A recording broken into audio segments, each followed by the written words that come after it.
Enough time has passed. I took all your feature requests and all your feedback and made the best graphing plugin in Davinci Resolve even better. I present to you FFLOW 1.2. Lock in and let's get into it.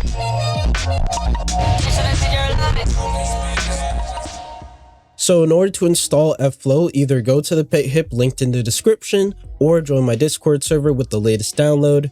Either way, both will be updated. Take the zip file, open it up with either WinRAR or 7-zip, or just press extract all, go into the folder and install Python first. Click these two checkboxes and press install now. Now that Python is installed, let's load up Davinci Resolve and go into a project. So for people that don't already know, FFLOW is a plugin that will control the graphs inside Davinci Resolve, helping you make animations inside the app way faster. It'll pick up on the node that you have selected and automatically change the movement of the keyframes. If I load up FFLOW right here, it will say online. If it says online, that means it's connected successfully to Davinci Resolve. If it says anything else, highlight your mouse over it and it will tell you the error. Screenshot that and send it to me. Anyway, let's get on to changing the graph here for our animation. We have the hello coming up very slowly. It looks kind of boring. Let me make this linear. The first feature that I want to go over is the 2P. 2P stands for 2 points.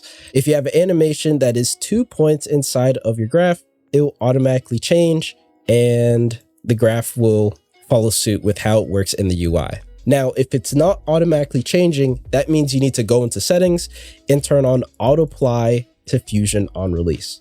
If you want to make overshoot graphs, all you have to do is zoom out and you can control the points outside of the UI window here. So I did a lot of things to make it really easy and really fast to make graphs inside Davinci Resolve using this tool. Presets can easily be added with just this plus button and they'll be automatically applied just by clicking on them once. If you want to change multiple keyframes at once, you can also do that on the 2P mode. So for you velocity editors, for example, I can get a bunch of keyframes from my time remap like this, and then apply a graph like this. And there you go. I can make a velocity edit just like that. So as you can see, there are a lot of techniques that you can do, which makes editing way faster using FFLOW. The next page I want to go over is the 3P page. Let me delete these keyframes. The 3P page is when you have 3 points that you want to control at the same time. The 3P page will only work if it detects a maximum of 3 points inside of your graph. Change them accordingly, make presets, and they will automatically apply inside of Davinci Resolve. Next, the bounce. Now, this feature was heavily requested, and I can happily say that it is extremely easy to make graphs with bouncing animations inside Davinci Resolve using this plugin. Now, I highly recommend going into settings and turning off auto apply to Fusion on release. Press save. That way you can use this preview window on the side to create the bounce that you want. So maybe something like this, and then automatically applying that to Fusion. The graph will look a little bit weird, but don't worry. If you want to make any changes, make sure to highlight all the keyframes except for the first and last keyframe. Delete that, go back into FFLOW, make your change, and then apply it back like that. Highlight all of your keyframes using Control A and use the shape box option to help stretch and squish your bouncing animation. So if there are multiple keyframes inside of your flow, it will not apply the bouncing animation.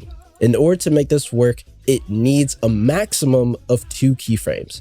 That means if you already have a bouncing animation applied, it's heavily recommended that you delete all the keyframes in between except for the first and last one, and then press apply to Fusion, and it should work. So there is an appearance tab, and you can change the color of the panel to however you see fit. So if I want to make like a completely red version, I can do that right here. And as you can see, I made it really, really easy to do this. And yeah, you can easily change the appearance and it'll work.